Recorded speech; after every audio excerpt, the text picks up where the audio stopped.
साथियों नमस्कार।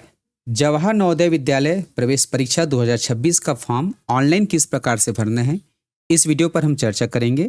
एक फॉर्म डेमो भर के दिखाया जाएगा ताकि जो है आपको सुविधा हो सके। इसी के साथ साथ परीक्षा की तैयारी के लिए कौन सी पुस्तक अच्छी होती है, इस पर भी हम चर्चा करेंगे। उन पुस्तक का फोटो भी आपको दिखाएंगे ताकि विद्यार्थियों को हेल्प हो सके। इस वीडियो को मैं अपने दूसरे चैनल उज्ज्वल लक्ष्य 2.0 यूट्यूब चैनल पर अपलोड कर रहा हूँ, क्योंकि इसमें शिक्षक जुड़े हुए हैं और शिक्षक के माध्यम से यह वीडियो सभी विद्यार्थियों तक पहुँचे और शिक्षक हो सके तो इस वीडियो को देख करके अपने स्कूल में अध्ययनरत कक्षा 5वीं में अध्ययनरत विद्यार्थियों के फॉर्म को स्वयं भर सकते हैं। तो चलिए बहुत सिंपल सा प्रोसेस है, शुरुआत करते हैं। सबसे पहले आपको किसी भी ब्राउज़र को ओपन करना है और ब्राउज़र ओपन करने के पश्चात नवोदय के इस वेबसाइट को टाइप करना है। इस वेबसाइट का जो लिंक है मैं इस वीडियो के डिस्क्रिप्शन पर दे दिया हूँ। इसी के साथ साथ जो कमेंट है वीडियो में, उसमें सबसे पहला नंबर का कमेंट में इस लिंक को मैं दे दिया हूँ। टच करने के पश्चात आप यहाँ पहुँचेंगे जहाँ लिखा हुआ है, इसका जो लास्ट डेट है 29 जुलाई 2025 है, अर्थात इससे पहले ही आप फॉर्म भर लीजिए। अब यहाँ पर click here for registration for class 6 JNVST 2026-27 लिखा हुआ है, इसे आप क्लिक करेंगे। क्लिक करने के पश्चात आप यहाँ पहुँचेंगे जहाँ कुछ जरूरी प्रश्नों को पूछा जाता है। सबसे पहला प्रश्न है कि क्या विद्यार्थी जो है सत्र 2025-26 से पहले ही कक्षा 5वीं पास कर लिया है। अर्थात जैसे अभी वर्तमान सत्र चल रहा है 2025-26, तो वर्तमान सत्र से पहले ही यदि 5वीं पास कर लिया है तो यहाँ पर यस क्लिक करेंगे और नहीं किया है तो नो क्लिक करेंगे। जैसे आप यस क्लिक करते हैं यहाँ पर लिखा हुआ आता है you are not eligible to apply, अर्थात वो विद्यार्थी जो इस सत्र से पहले ही कक्षा 5वीं पास कर लिए हैं उनके लिए यह फॉर्म नहीं है। अभी जो बच्चे कक्षा 5वीं पढ़ रहे हैं उनके लिए यह फॉर्म है, तो यहाँ पर नो को क्लिक करेंगे। इसके पश्चात अगला प्रश्न है क्या विद्यार्थी इसके पहले नवोदय की परीक्षा में बैठ चुका है। यदि हाँ तो यस करेंगे, नहीं तो नो करेंगे।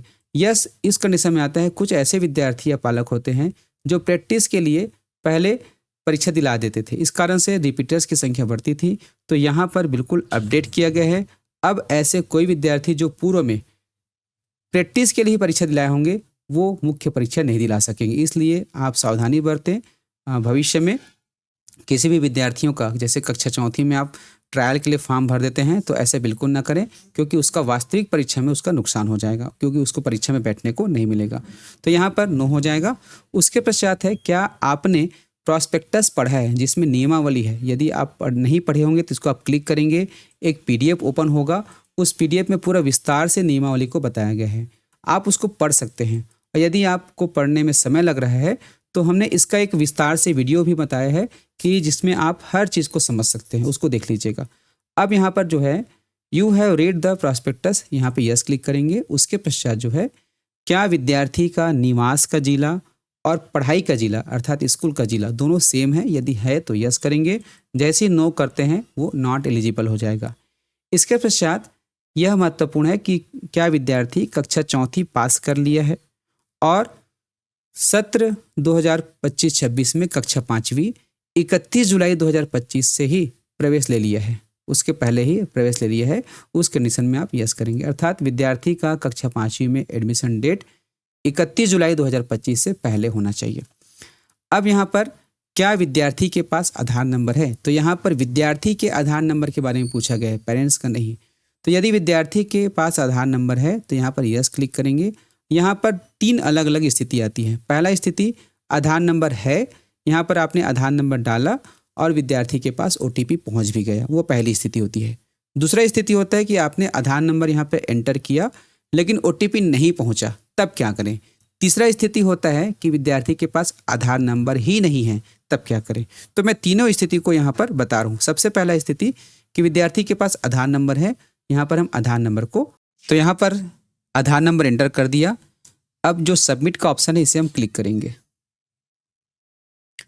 एक OTP जो है उस मोबाइल नंबर पर पहुँचेगा जो कि आधार से लिंक है। यदि OTP आपको प्राप्त हो जाता है तो यहाँ पर OTP दर्ज करेंगे, फिर सबमिट को क्लिक करेंगे, फिर नेक्स्ट पेज पर पहुँचेंगे। ये पहला स्थिति है।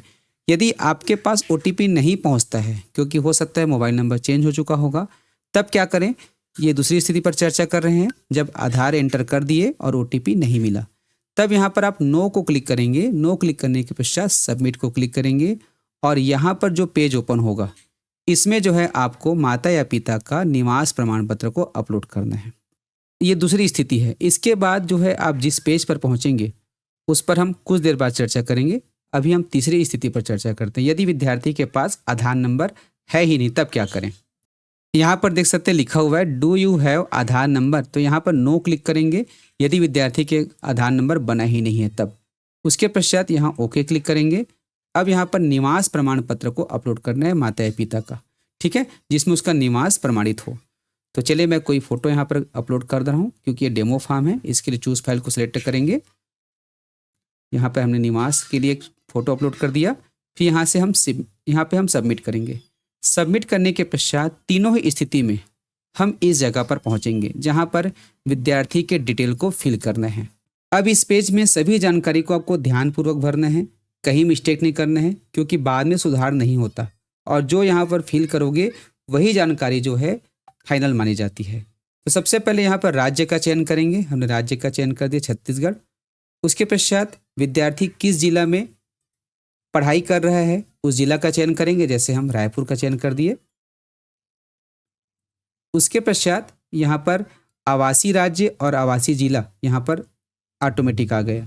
यदि आवासीय जिला अलग है तो यहाँ पर देख सकते हैं वह जो है नॉट एलिजिबल होगा, इसलिए आवासीय जिला उनका सेम होना चाहिए जो उसका स्कूल का जिला है, ठीक है। अब इसके पश्चात उस ब्लॉक का चयन करें जिसमें अभ्यर्थी कक्षा 5 में पढ़ रहा है। इसको जब सेलेक्ट करते हैं तो उस जिला के अंतर्गत जितने विकास खंड है उसकी सूची आती है। विद्यार्थी के अध्ययन करने का जो विकास खंड है उसका चयन करेंगे, जैसे हम तिल्दा चयन कर दिए। उसके पश्चात यहाँ पर स्कूल का नाम लिखना है जहाँ पर विद्यार्थी कक्षा 5वीं पढ़ रहा है। यह स्कूल गवर्नमेंट भी हो सकता है और प्राइवेट भी हो सकता है, ठीक है। यहाँ पर हम लिख देते हैं गवर्नमेंट प्राइमरी स्कूल ABC। ये ABC कोई स्कूल नहीं है, हम डेमो फॉर्म भर रहे हैं इसलिए यहाँ पर नाम लिखे हैं। उसके पश्चात उम्मीदवार का नाम, तो यहाँ पर विद्यार्थी का नाम लिखना है। यदि आपने आधार के बिना ही फॉर्म भरा है जैसे अभी हम भर रहे हैं तो यहाँ पर नाम लिखने का ऑप्शन आएगा। और यदि आप आधार में OTP के साथ फॉर्म भर रहे हैं तो इस जगह पे नाम भरा हुआ आएगा, ठीक है। तो जैसा स्कूल का रिकॉर्ड है उस अनुसार से नाम लिखिएगा। जैसे हम लिख दिए टेस्ट स्टूडेंट नेम। उसके पश्चात मोबाइल नंबर देना है, ठीक है। तो मैं यहाँ पर एक डेमो नंबर दिया। उसके पश्चात यहाँ पर विद्यार्थी के जन्म तारीख को सिलेक्ट करना है। सबसे पहले वर्ष चयन करने के लिए यहाँ जो वर्ष लिखा हुआ है इसे क्लिक करेंगे और जब यहाँ पर एरो को क्लिक करते हैं तो वर्ष का विवरण आ जाता है। जिस भी वर्ष का है उसे आप सिलेक्ट करेंगे। आप देख सकते हैं बाकी वर्ष को हाइड किया गया है। तो यहाँ पर 2014 से लेकर 2016 तक के विद्यार्थी इसमें फॉर्म भर सकते हैं और इन दोनों वर्ष में महीने का बहुत विशेष महत्व है। जैसे हम 2014 करते हैं तो देख सकते हैं यहाँ पर अप्रैल तक को हाइड किया गया है, अर्थात अप्रैल तक के विद्यार्थी फॉर्म नहीं भर सकेंगे। जिनका जन्म जो है मई से हुआ है, मई या किसी डेट में उसके बाद के डेट में वो फॉर्म भर सकते हैं। तो चलिए हम 2014 जून कर देते हैं, 11 जून। उसके पश्चात यहाँ पर ईमेल आईडी यह अनिवार्य नहीं है लेकिन अवश्य दीजिएगा ईमेल आईडी। मैं अपना ईमेल आईडी यहाँ पर दे रहा हूँ।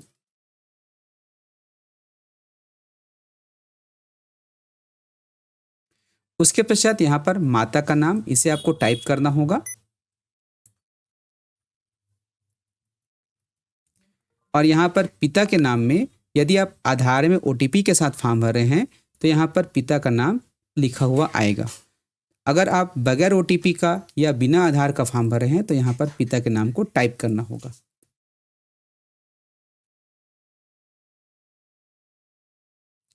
उसके पश्चात अभिभावक का नाम वैकल्पिक है और यहाँ पर राष्ट्रीयता इंडियन और आइडेंटिफिकेशन मार्क में विद्यार्थी के शरीर पर कोई तिल या चोट का निशान जिससे उसकी पहचान सुनिश्चित हो सके उसको लिखेंगे। जैसे उसके गले में तिल है तो आप लिखेंगे मोल ऑन नेक। उसके पश्चात लिंग का चयन करेंगे, बालक है कि बालिका, तो यहाँ पर हम बालक कर दिए तो मेल को करेंगे। उसके पश्चात कैटेगरी, किस कैटेगरी में आता है, जनरल, SC, ST, OBC। तो यहाँ पर यदि आप जनरल में हैं तो आपको किसी भी प्रकार के और डॉक्यूमेंट की आवश्यकता नहीं है कैटेगरी के लिए। लेकिन यदि आप SC ST या OBC है तो आपको कैटेगरी को प्रमाणित करने के लिए डॉक्यूमेंट को अपलोड करना होगा। तो जैसे हम लिख दें यहाँ पर OBC।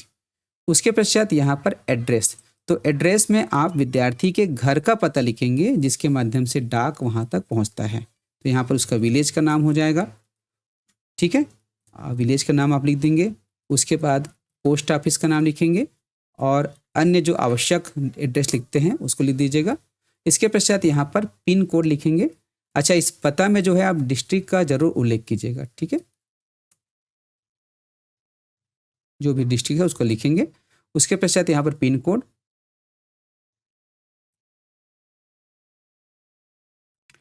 अब यहाँ से परीक्षा का माध्यम, ये काफ़ी महत्वपूर्ण है, इसी जगह मिस्टेक होता है। विद्यार्थी यदि इंग्लिश माध्यम में पढ़ रहा है तो यहाँ पर इंग्लिश को सिलेक्ट करना है, ऐसा कई लोग सोचते हैं, ऐसा बिल्कुल नहीं है।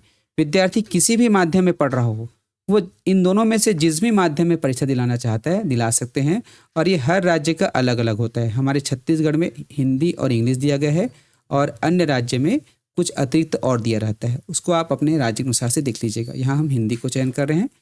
उसके पश्चात यहाँ पर यदि विद्यार्थी दिव्यांग है तो दिव्यांगता को लिखेंगे, जो कि 40% से अधिक होनी चाहिए, उससे कम स्वीकार्य नहीं है।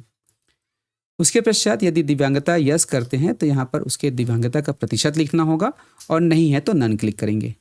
धर्म का चयन करेंगे, यहाँ पर धर्म चयन कर दिए। उसके पश्चात यहाँ आधार नंबर का एक बॉक्स है, विद्यार्थी का आधार नंबर यहाँ देना है। आधार नंबर अनिवार्य नहीं है। उसी प्रकार यहाँ पर पेन नंबर है जो कि परमानेंट एजुकेशन नंबर कहलाता है, इसको आपको यहाँ पर देना है। नहीं है तो यह भी अनिवार्य नहीं है। वैसे जो विद्यार्थी पढ़ रहे हैं उसका पेन नंबर बन चुका है, ठीक है, उसको यूडाइस के माध्यम से बनाया जाता है, तो हो सकता है इन फ्यूचर में यह अनिवार्य कर दिया जाए, अभी शुरुआत हुआ है। उसके बाद अपार आईडी बहुत से विद्यार्थियों का बना है, बहुत का नहीं बना है। जिनका बन गया है वहाँ पर देंगे। और यहाँ पर माता पिता की वार्षिक आय रुपये में लिखना है, आपको ये लिखना ही है, ये अनिवार्य है। तो यहाँ पर जैसे अनुमान लगा दिए, अनुमान से हम कर दिए 80,000 के आसपास।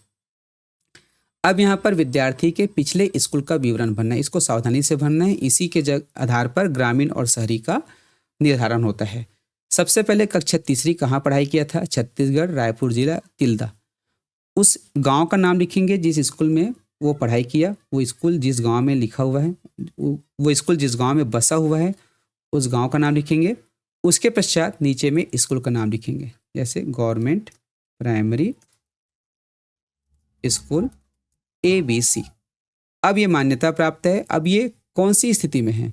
अर्थात यदि ग्रामीण क्षेत्र में यह स्कूल है तो रूरल में आएगा, और यदि नगर पालिका या नगर पंचायत नगर निगम के क्षेत्र में आता है तो वह जो है शहरी में आएगा। तो यहाँ पे हम ग्रामीण को चयन कर दिए, रूरल।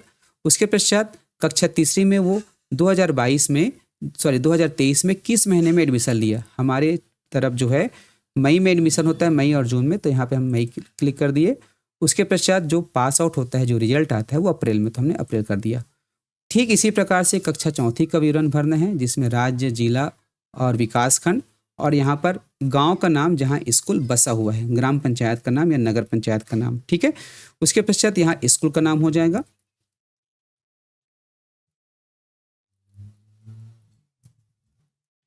यहाँ ग्रामीण या शहरी, ठीक है।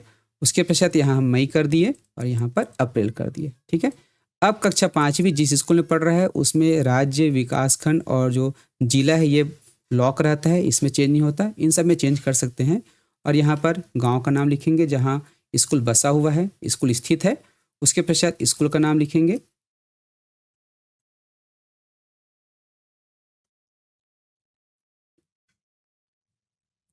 यहाँ से ग्रामीण शहरी का चयन करेंगे। यहाँ एडमिशन का जो मंथ है मई, और रिजल्ट का संभावित डेट हमारे यहाँ अप्रैल में संभावित आता है, तो अप्रैल को सिलेक्ट कर दिए, ठीक है। अब आता है डॉक्यूमेंट अपलोड करने का। डॉक्यूमेंट में सबसे पहले विद्यार्थी का एक पासपोर्ट साइज फ़ोटो अपलोड करना है, जिसकी साइज 10 KB से 100 KB के बीच में होनी चाहिए। इसका जो फॉर्मेट है JPEG या JPG फॉर्मेट में ही अपलोड करना है। सेलेक्ट करेंगे, यहाँ से हम फ़ोटो सेलेक्ट कर दिए, इसको चूज़ फाइल को क्लिक करेंगे और यहाँ पर देखेंगे फ़ोटो आ गया। फ़ोटो को सिलेक्ट कर दिए, ओपन कर दिए, फ़ोटो यहाँ पर आ गया। उसके बाद विद्यार्थी का यहाँ पर सिग्नेचर को अपलोड करना है, जिसका साइज 10 से 100 KB के बीच में होना चाहिए। सिलेक्ट किए, यहाँ से हम सिग्नेचर ओपन कर दिए। उसके पश्चात यहाँ पर माता या पिता का हस्ताक्षर अपलोड करना है। एक ब्लैंक पेपर में साइन कर लेना, उसका फ़ोटो खींच लेना। फ़ोटो खींचने के बाद यहाँ पर अपलोड करना है। उसके पश्चात यहाँ पर कैटेगरी सर्टिफिकेट को अपलोड करना है, जिसमें उसका SC ST OBC जो कैटेगरी है वो प्रमाणित हो। यहाँ से हम इसको क्लिक किए और यहाँ पर हम चलिए मान लेते हैं यह जो है जाति प्रमाण पत्र है। इसको हमने क्लिक किया, ओपन कर दिया। ठीक है,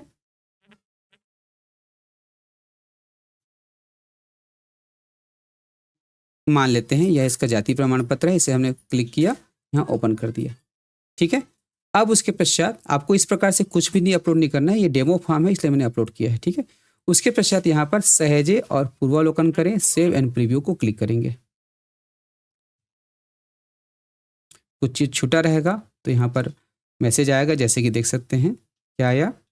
इंटर मोबाइल नंबर। तो शायद मोबाइल नंबर इंटर नहीं हो पाया है। देखिए, इसको कर देते हैं। ठीक है, 10 अंकों का मोबाइल नंबर एंट्री कर दिए। अब यहाँ से हम इसको सबमिट को क्लिक करेंगे, सॉरी सेव एंड प्रीव्यू को क्लिक करेंगे। क्लिक करने के पश्चात ये पेज ओपन होगा, जिसमें हमने विद्यार्थी की जो भी जानकारी भरी है वह सभी एक बार प्रीव्यू में आएगा। आप इसे अच्छे से चेक कर लीजिएगा। ये फॉर्म अभी भराया नहीं है, ये केवल चेक कराया जा रहा है कि आपका फॉर्म किस प्रकार से भरा हुआ है। एक एक चीज़ को ध्यान से चेक कर लीजिएगा, भले समय लगेगा। चेक करने के पश्चात जब सब चीज़ सही रहेंगे तो लास्ट में आपको क्या करना है, यहाँ पर फाइनल सबमिट को क्लिक करना है। और यदि कहीं पर भी मिस्टेक है, हो सकता है लैंग्वेज का चयन मिस्टेक हो गया हो या ग्रामीण शहरी का मिस्टेक हो गया हो, नाम में स्पेलिंग मिस्टेक हो गया हो, तो आप यहाँ से एडिट को क्लिक करेंगे, वापस एडिट का पेज आएगा, फिर सेव एंड प्रीव्यू करेंगे। उसके पश्चात जब आप कन्फर्म हो जाएंगे तो यहाँ से फाइनल सबमिट को क्लिक करना है। चूँकि डेमो फॉर्म है तो मैं यहाँ पे फाइनल सबमिट नहीं कर रहा हूँ, क्योंकि फाइनल सबमिट करते ही एक रजिस्ट्रेशन नंबर आएगा। उस रजिस्ट्रेशन नंबर को आपको संभाल कर रखना है। ध्यान रखेंगे कि फाइनल सबमिट होने के बाद विद्यार्थी का रजिस्ट्रेशन नंबर आता है और रजिस्ट्रेशन नंबर को क्लिक करने के पश्चात उसका रजिस्ट्रेशन फॉर्म भी ओपन होता है। उसे आप तुरंत प्रिंट आउट कर लीजिएगा, क्योंकि बाद में जब आप भूल जाते हैं तो एडमिट कार्ड डाउनलोड करने में बहुत ज़्यादा परेशानी होती है। तो इस प्रकार से आप सिंपल प्रोसेस से नवोदय के फॉर्म भर सकेंगे। उम्मीद है यह जो जानकारी आपको अच्छी लगी होगी। अब हम बात करते हैं कि परीक्षा के लिए कौन सी पुस्तक पढ़ें। तो देखिए, पुस्तक जो है, कोई भी पुस्तक अपने आप में पूरा नहीं है, सब सहायक है। आप एक से अधिक पुस्तक पढ़िए ताकि आपकी तैयारी अच्छी हो सके। मैं कुछ पुस्तकों के नाम सुझा रहा हूँ। यहाँ पर पुस्तक के नाम सुझाने का उद्देश्य उसका प्रचार करना बिल्कुल नहीं है। मैं उसका प्रचारक नहीं हूँ, बस एक अनुभव आपके साथ शेयर कर रहा हूँ कि यहाँ पर यह पुस्तक जो है बहुत अच्छा कंटेंट देता है। इसमें मैं ज़्यादा यूज़ करता हूँ, यहाँ पर एक अजय माला है। अजय माला का भी पुस्तक बहुत अच्छा रहता है। ये जो है आपको किसी भी मार्केट पे दुकान पर मिल जाएगा, स्टेशनरी शॉप पे। दूसरा यहाँ पर देख सकते हैं लुसेंट का पुस्तक है, ये भी काफ़ी अच्छा होता है। इसमें कंटेंट बहुत अच्छे होते हैं। इसका जो कंटेंट होता है वो हाई लेवल का होता है। अजय माला का बेसिक लेवल पे होता है। इसके बाद देख सकते हैं यहाँ पर अरिहंत का एक पुस्तक है। इसका जो कंटेंट है आपको मीडियम और हाई दोनों को मिलेगा। इस प्रकार से ये जो तीनों पुस्तक है बहुत अच्छी है। जो विद्यार्थी इन तीनों चारों पुस्तक की तैयारी करते हैं उनको बहुत अच्छा लाभ मिलता है। इसके साथ ही साथ मार्केट में और बहुत सारी पुस्तकें हैं जो बेहतर से बेहतर दे रहे हैं। तो इस प्रकार से ये जो पुस्तक है सहायक है। इसके साथ ही साथ मार्केट में और भी बहुत सारे पुस्तक हैं जो आपको नवोदय की तैयारी में हेल्प करेंगे। यदि आप इस पुस्तक को विजिट करना चाहते हैं, इसका किस प्रकार से मिलेगा, तो इसका लिंक भी मैं इस वीडियो के डिस्क्रिप्शन पर दे दिया हूँ, जिसको आप टच करके देख सकते हैं। तो मिलते हैं एक नई वीडियो पर जिसमें आपको नई जानकारी प्राप्त होगी। उज्ज्वल लक्ष्य 2.0 और उज्ज्वल लक्ष्य चैनल दोनों को सब्सक्राइब कर लीजिए, बेल आइकन दबा लीजिए, शेयर कर लीजिए ताकि आपसे कोई भी जानकारी ना छूटे। नमस्कार।